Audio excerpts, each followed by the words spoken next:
this edition of Pinoy Abroad Interviews, we will talk about the impending anti-terrorism law in the Philippines.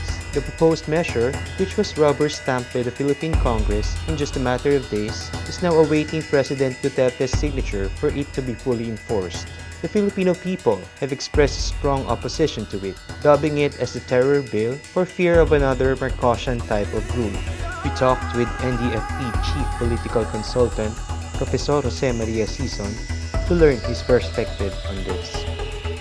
So, Professor Sison, why do you think the Duterte regime railroaded the passage of this new anti-terror bill? What urgency does it see in the passage of this bill?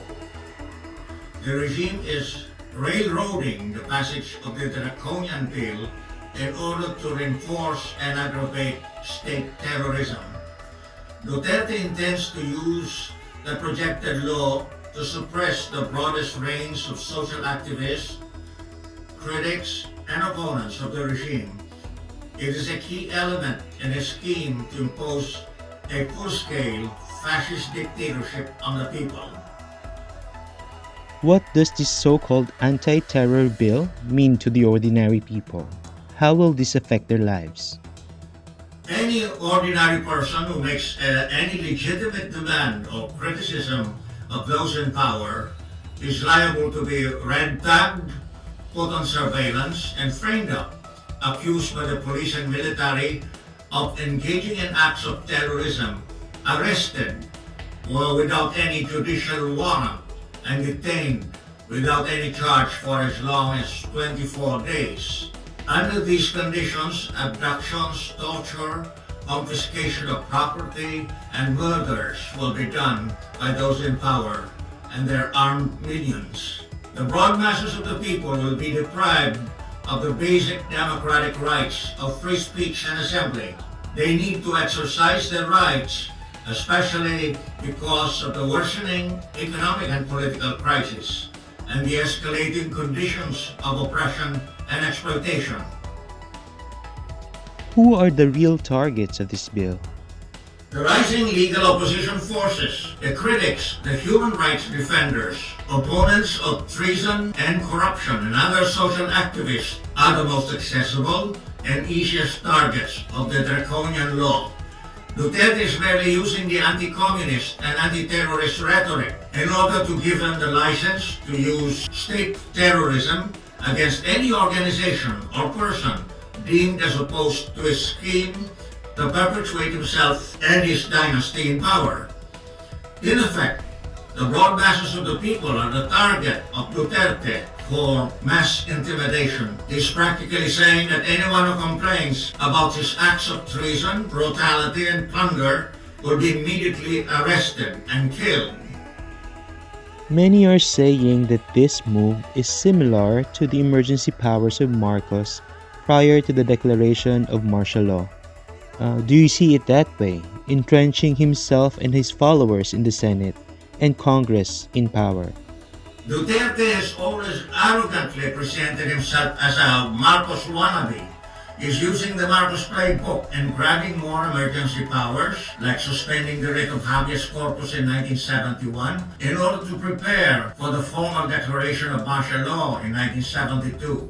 Like Marcos, Duterte has gained full control over the COMELEC and the TIM company, which is the counterpart of Smartmatic, in order to fake the count in any voting exercise, as he did in the midterm election of 2019, in order to have full control of both the Senate and the lower house.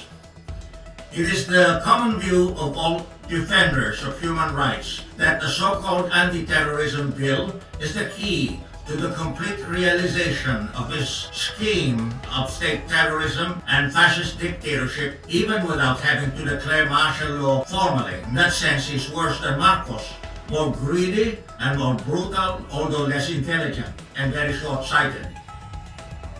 By its very definition, for instance of causing death and destruction of a terrorist act, it can apply to anyone including state forces. The bill doesn't make a clear definition on which side the supposed terrorist acts are coming from. What do you make of this? The vague and arbitrary provisions of Duterte's terrorist law will certainly apply to anyone opposed to him or critical of his regime. The police and military officers loyal to him will be the ones abducting, torturing, robbing, and murdering the victims who are misrepresented as terrorists. They have no liability whatsoever for illegal arrest and detention. There will be no need to use Duterte's terrorist law against him and his bloody agents, except as evidence of their gross criminality and butchery, when the time will arrive to prosecute, try, and punish them for their heinous crimes. Possession and use of weapons of mass destruction, for instance, as is spelled out in the bill, is a terrorist act. But it is the Duterte regime and those governments that manufacture, supply, possess, and use these weapons of mass destruction. Can you comment? It is absurd and perverse for Duterte and his gangmates to presume that weapons of mass destruction are in the hands of the legal opposition, social activists, and even those engaged in armed revolution who get their weapons from the field units of the AFP and PNP. The stockpiles of the WMDs are in major camps under the control and supervision of U.S. military forces under the terms of the Visiting Forces Agreement and Enhanced Defense Cooperation Agreement in violation of the provisions of the 1987 Constitution against foreign military bases and troops and weapons of mass destruction. The U.S. imperialists are the manufacturers and users of WMDs. Some observers have said and believe that without a formal declaration of martial rule, the country is now being ruled by a junta. Would you concur? And who might be in this junta with Duterte at the helm? Duterte has fully created his military junta in the form of the National Task Force to eliminate the Communist armed conflict under Executive Order number 70, with him as the chairman and the National Security Advisor as vice chairman. The task force is dominated by retired and active military and police officers.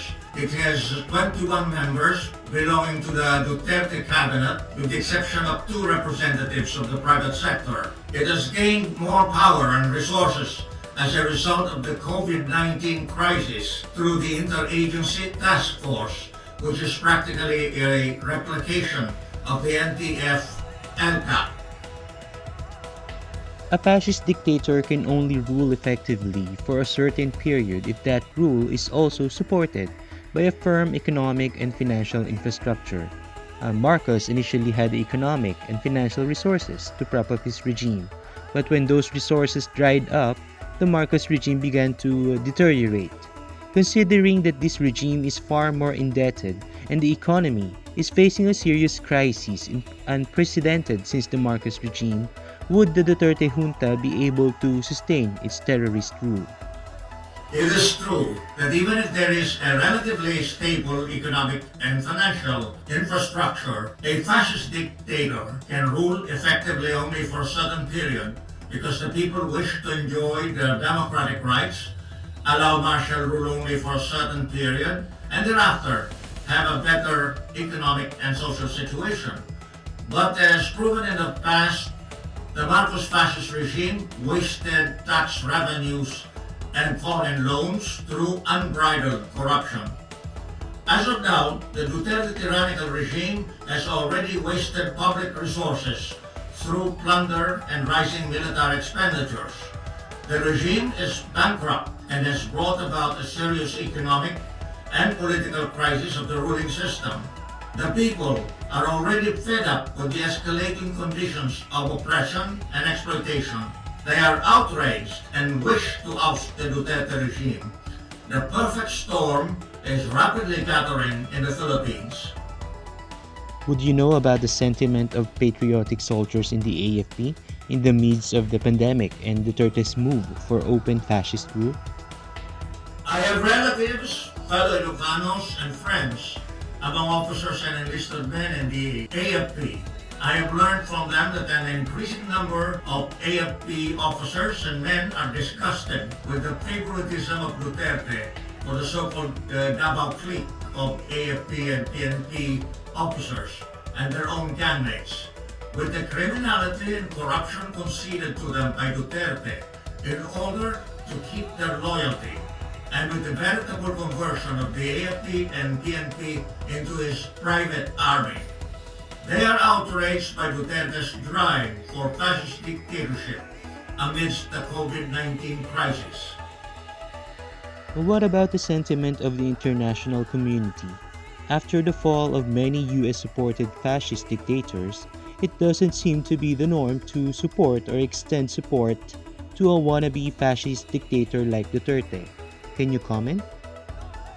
The peoples of the world are strongly against authoritarian figures like Trump, Bolsonaro, Erdogan, Modi, and Duterte, who turn out to be scums floated by the rule of unbridled greed under neoliberalism and by the currents of state terrorism and fascism.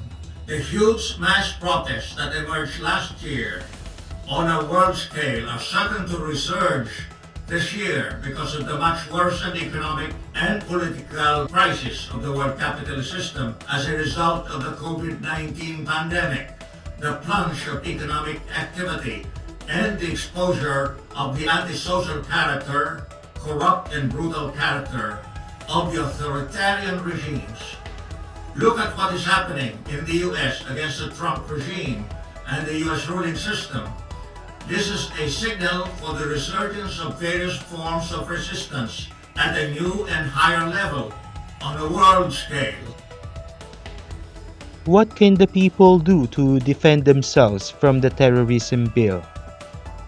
It is fine that the National Democratic Movement and the broad united front of opposition forces are growing in strength.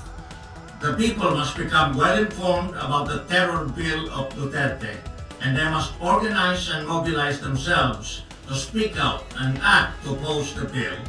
They must fight ever more resolutely and militantly against the unjust and anti-democratic law that proceeds from it. They must go to the full extent of causing the ouster of the tyrant Duterte from power.